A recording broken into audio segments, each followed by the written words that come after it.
La secuenciación del genoma humano se ha convertido en uno de los aliados principales de la medicina preventiva, especialmente en lo relativo a las enfermedades raras.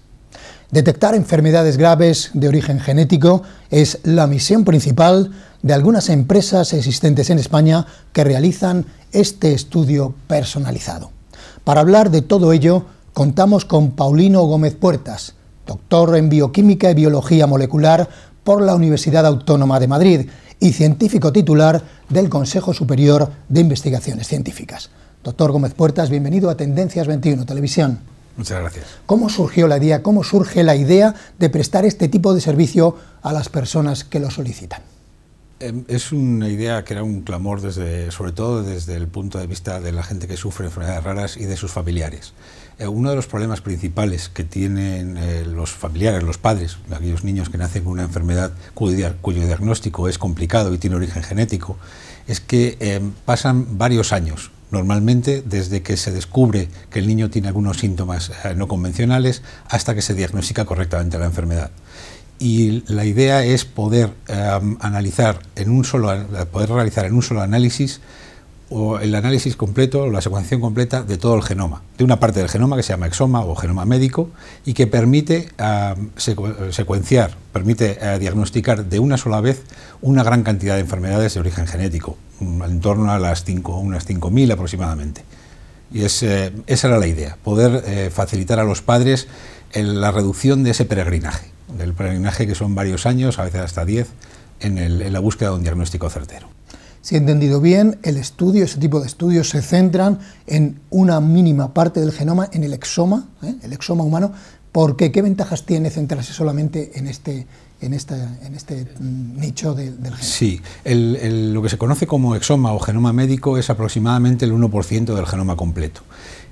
Son unos 51 millones de bases nucleotídicas que contienen toda la información genética que se va a expresar y que va a dar lugar a proteínas. La mayoría de las enfermedades genéticas tienen que ver con defectos en proteínas y el análisis de la secuencia de todas ellas es lo que nos va a permitir un diagnóstico certero. Más o menos se calcula que el 85% de todas las enfermedades genéticas a su origen se encuentra en esta parte del genoma, en el exoma. En un futuro será razonable el secuenciar genoma completo de todos los pacientes. Por ahora, secuenciando solamente el 1%, se obtiene el 85% de información y es lo que se acepta hoy en día como una buena manera de realizar un diagnóstico certero. Hablemos un poquito más ampliamente de lo que buscan las personas que quieren que les realicen este tipo de estudio. ¿Qué respuestas? ¿Con qué objetivos? La detección de enfermedades raras, ha dicho usted, pero supongo que habrá algún otro objetivo de, en fin, qué enfermedades puedo tener yo de mayor, etcétera. Sí, digamos que dentro del grupo de gente que se interesa por este tipo de análisis hay claramente dos subgrupos de posibles interesados, posibles usuarios. Por un lado están los padres de niños que han tenido enfermedad genética, que es un poco lo que hemos hablado hasta ahora. Quieren tener un diagnóstico certero. No solamente eso, sino que en ocasiones les interesa mucho saber si tuvieran un segundo hijo, si este segundo hijo va a tener también la misma enfermedad o no. Es muy importante saber si la enfermedad ha sido heredada o ha aparecido por una mutación nueva, una mutación de novo que se llama. Este sería un grupo de gente, pero hay otro grupo de gente que también es muy importante. Son ya adultos que no han padecido una enfermedad concreta, pero quieren saber si portan alguna enfermedad o pueden padecer algún tipo de enfermedad cuando sean más mayores. Aquí tenemos desde gente que quiere conocer si tienen una cierta probabilidad de padecer Alzheimer, gente que han tenido un hermano o un familiar que ha tenido un cierto tipo de tumor y quieren saber si ellos mismos también son portadores. El cáncer de próstata es un caso muy claro, o por ejemplo el cáncer de mama en el caso de mujeres es un ejemplo también muy claro. Quieren saber si son portadores o no, o si van a padecer esa enfermedad en los próximos años. Quizás serían un poco los dos tipos de grupos más importantes. Y hay otro que es minoritario, pero que esperamos que se convierta en mayoritario en el futuro, que es únicamente saber, por curiosidad, saber de qué enfermedades o qué información genética aporto y qué información genética voy a transmitir a mis hijos. Un caso claro puede ser algunas arritmias cardíacas que tienen que ver con fallos en el corazón, pero solo si voy a dedicarme a deportes de riesgo. En este caso, una persona digamos que lleva una vida sedentaria, no va a notar esos síntomas, sus hijos no van a saber que llevan esa enfermedad. De hecho, hay algunas enfermedades como el síndrome de Brugada y algunas otras que tienen que ver con arritmias cardíacas que casi solamente un 15 o no llega a un 20% de ellos son heredadas. Normalmente aparecen de nuevo, es una mutación que aparece de nuevo en las personas que la padecen. Y no saben que tienen esta enfermedad porque normalmente uno no hace deportes de riesgo, no hace actividades que requieran un alto rendimiento cardíaco. Pero esta gente, si yo quiero el día de mañana, no sé, entrar en una escuela deportiva de alto rendimiento, dedicarme a algún tipo de profesión que requiera una capacidad física extrema, o sea, alpinismo, quiero dedicarme a algo que requiera en algún momento realmente un esfuerzo cardíaco, el poder saber si soy portador de una enfermedad genética que va a hacer que mi corazón falle justo en el momento en que más lo necesito, es muy importante. O sea, hay imágenes que son muy dramáticas de jugadores de fútbol que caen fulminados en mitad del terreno de juego y que no necesariamente esos casos podrían ser, pero sí que en algunos casos la razón podría haber sido no haber hecho un análisis genético a tiempo. Sí. También se realizan este tipo de estudios, estudio o análisis farmacogenético de las personas. ¿Con qué objetivo? Aquí la idea es conocer cómo algunas personas van a responder a determinados medicamentos. Esta información no se conoce para todos los medicamentos, es decir, todavía es un tema de investigación que está en marcha, pero para algunos sí. Por ejemplo, hay gente que son más susceptibles a estatinas, gente que son menos susceptibles, gente que en casos de quimioterapia van a responder mejor a un tipo de quimioterapia que a otro, o incluso saber si determinados tipos de analgésicos tienen más probabilidad de producirme a mí una hemorragia estomacal que a la persona de al lado. Este tipo de conocimiento también se puede obtener. ¿Se detecta, por ejemplo, si yo soy alérgico al ibuprofeno? Hay algunos casos que todavía no. El tema de alergias es un tema complicado y si bien algunas enfermedades alérgicas sí que tienen un origen genético conocido, otras en cambio todavía no. Es decir, hay una parte de todo el estudio genético que se conoce y hay campo de estudio y de investigación para muchos años todavía. El tema de alergias a medicamentos todavía es uno de los temas que queda por estudiar en detalle. Doctor Paulino Gómez Puertas, ¿es muy complicado realizarse esta prueba para los particulares? ¿Qué es lo que hace falta? ¿Qué hay que hacer? En realidad lo más curioso de todo esto es que para la persona es realmente sencillo. Lo único que tiene que hacer es dar un poco de saliva en un tubito, pues no es en una cantidad pequeña. El kit que se suele emplear comercialmente es un kit que mezcla la saliva en ese momento con un líquido conservante y a partir de ese momento el ADN que está ahí contenido, la saliva lleva células que es las que llevan el ADN se libera, queda suspendido y puede estar y es estable durante años a temperatura ambiente. Es decir, a partir de ese momento la persona ya no tiene que hacer nada más, no es un procedimiento complicado, no hay que extraer sangre, es solamente un poquito de saliva y a partir de ese momento, digamos que las empresas que hacen el análisis lo realizan todo. Recogen la saliva, a partir de ahí extraen el ADN y luego lo secuencian, analizan la secuencia y devuelven el resultado. Y algo que tiene de ventaja esto es que un poco de saliva, extraerlo de un niño pequeño también es relativamente sencillo. No es un procedimiento invasivo y es relativamente sencillo. Y además, si uno realiza el genoma, el análisis de genoma de un niño recién nacido, ese genoma no va a cambiar a lo largo de la vida. Es decir, si dentro de 50 años para realizar una operación o para ver un tratamiento de una quimioterapia, necesitan leer la información que se contenía en el genoma, no necesitan hacerlo de nuevo. Sencillamente, él lleva su genoma en un disco duro y puede ser leído. ¿Qué coste viene a tener un análisis de este tipo, doctor?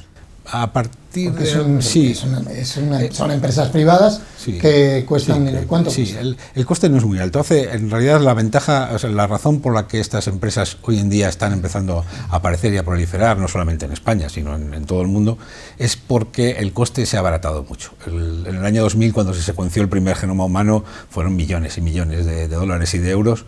Ahora no. Ahora a realizar este mismo análisis a una persona particular, a partir de aproximadamente 1.000 euros se puede hacer. Y a veces, incluso si se realiza el análisis de una pareja de padres con el hijo, o pareja de hermanos, abuelos, etcétera, incluso se puede abaratar más porque se realizan en bloque y se pueden comparar unos con otros. Es decir, en realidad, ahora mismo, si bien no se puede decir que sea gratis, pero el coste es bastante asequible.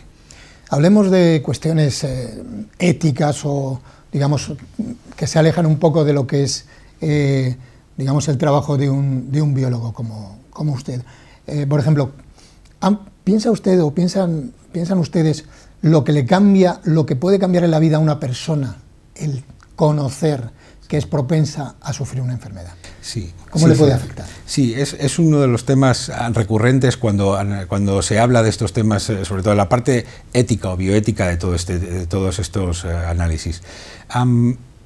Hay dos tendencias. Una tendencia es yo no quiero conocer mi futuro, prefiero no saber y que lo que venga ha de venir. Bueno, es respetable, es decir, la gente puede optar por sería la estrategia del avestruz, prefiero no ver lo que viene y así cuando venga pues no estoy preparado. Bueno, por supuesto es aceptable. Personalmente yo soy de la opinión contraria, es decir, prefiero conocer con antelación qué problemas voy a tener para así estar preparado. Y en algunos casos incluso no solamente es estar preparado, es que puede salvarle a uno la vida. Saber que no debe uno, en el caso que hablábamos antes, realizar un deporte de alto rendimiento puede salvarle la vida. Hay otra parte que es... El único problema, doctor, es que se puede multiplicar el número de hipocondríacos que hay por la calle, ¿no? Sí, supongo que sí, que puede ser uno de los problemas. Sí, es cierto que un problema de todo esto puede ser que haya gente que se obsesione con las posibles enfermedades que puede padecer. Es verdad. No es fácil limitar esto. Es como en el caso de las farmacias, que ahora mismo en casi todas las farmacias uno puede hacerse un análisis de glucosa. Hay gente que se hace un análisis de glucosa porque sabe que es diabético y lo hace una vez cada semana y porque tiene que hacerlo y es correcto, y hay gente que está todos los días en la farmacia haciendo los análisis de glucosa y todos los días en la consulta del médico porque les ha subido un poquito, les ha bajado un poquito, la tensión la tienen un poquito mejor, un poquito peor. Es complicado, es decir, es como en los sistemas de medir la tensión sanguínea que hay en casa. Los hipocondríacos se miden la tensión sanguínea todos los días. Bueno, también es una manera de quedarse tranquilos. No lo sé, forma parte un poco ya de la manera de ser de cada uno. Personalmente creo que es mejor pasarse por exceso de precaución que no por falta de ella. Es mejor tener información. Mejor tener información para estar prevenido. Y sí. Por su experiencia hasta ahora, ¿ha visto que hay padres que pueden a lo mejor cambiar la idea de tener hijos por el resultado de unos análisis como el genoma? Hay algunas, en España es complicado en el sentido de que, digamos, la heterogeneidad genética, es decir, somos una sociedad en la que hay gente que ha venido de muchos lados, muy mezclada genéticamente y es difícil que haya problemas. Hay sociedades, y eso se sabe en sitios reducidos, comunidades étnicas muy reducidas, donde la gente tiene tendencia a tener pareja, no tener hijos fuera de esa comunidad, donde esto sí que se ha convertido en un problema. Hay en algunas poblaciones que son conocidas en determinados sitios del mundo, donde hay enfermedades genéticas que son casi exclusivas y tienen que tener mucho cuidado a la hora de tener hijos. Y esta gente lo tiene asumido. Es decir, antes de tener un hijo, analizan si son portadores de tal enfermedad o no.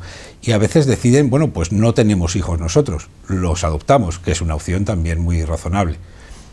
En un futuro, hoy en día no, pero en un futuro se podrá pensar en decir, bueno, pues si el niño tiene esta enfermedad, podemos curarle el genoma y que nazca sin ella. Esto en unos años será factible y de hecho en ese momento todo el conocimiento sobre el genoma adquirirá una importancia mucho mayor. Hoy en día no se puede hacer, pero bueno, ahí queda la posibilidad, sí. Doctor Gómez Puertas, la confidencialidad de los datos es fundamental, cada vez preocupa más a la gente. ¿Cómo se garantiza la privacidad de los usuarios con este tipo de estudios? Sí, en los datos genéticos, como cualquier dato de salud, en principio legalmente gozan de protección casi total. Hay una serie de legislación, hay una legislación que es adecuada a esto y es la que se cumple, que en principio prohíbe la cesión de cualquier dato de este tipo a terceros. En principio, la idea únicamente, en el caso de datos genéticos, se pueden ceder completamente anonimizados, sin que se sepa quién es el donante, se pueden ceder parte de estos datos para estudios si el usuario da su consentimiento previo para hacer estudios de investigación y poco más. En la privacidad, en principio, es como cualquier prueba médica. Si se realiza en un hospital, que a veces estos análisis de genoma se realizan en hospitales, el paciente tiene derecho a recibir la información. Otra cosa es que pueda interpretarla o no, pero es como cualquier información médica, uno tiene derecho a recibirla. Y si se hace desde empresas privadas, lo que se suele hacer es pecar por exceso de precaución. Es decir, la secuencia nunca jamás se da a nadie que no sea el propio usuario, de tal forma que luego el usuario, como la tiene, y la tiene en un disco duro, en su ordenador, puede decidir qué hacer con ella. Pero en principio la empresa, por defecto, lo que opta es por jamás nunca dar a esa información a nadie. Se encripta, se le da una clave y nadie puede conocer el contenido. ¿Está suficientemente regulada la legislación española?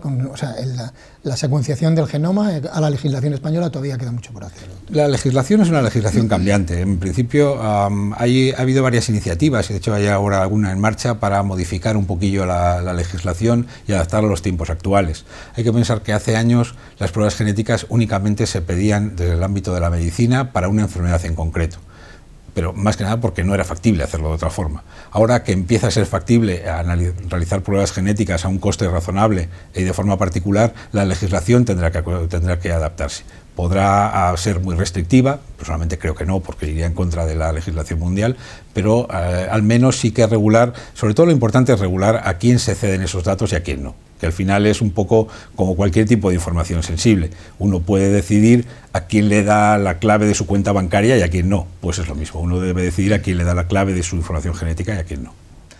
Para terminar, le voy a hacer una pregunta personal. ¿Se ha hecho usted la prueba de la secuenciación del genoma? Sí, lo he hecho yo, mi mujer, mi hijo. Desde el punto de vista personal es curioso, porque cuando yo me hice la prueba, de las primeras que hicimos hace años, el momento de esperar qué va a salir es un momento especial. Es decir, ¿tengo alguna enfermedad genética? No la tengo. Y sobre todo en el caso del niño, en ese momento dice, bueno, el análisis lo hice yo y dije, bueno, ¿va a salir algo o no va a salir? Y cuando uno dice, bueno, pues no tiene ninguna enfermedad genética grave, bueno, pues es una buena noticia también. También es cierto que la mayoría de nosotros, y eso es importante decirlo, la mayoría de nosotros no tenemos enfermedades genéticas graves, la mayoría de nosotros somos personas sanas, y eso es una buena noticia. Y es una buena noticia que creo que merece la pena recibir. Sí. Son las palabras del doctor Paulino Gómez Puertas, doctor en bioquímica y biología molecular por la Universidad Autónoma de Madrid y científico en el Consejo Superior de Investigaciones Científicas. Doctor, gracias por venir aquí a Tendencias 21 Televisión. Gracias también a vosotros. Hasta luego. Muchas gracias por la invitación. Un saludo.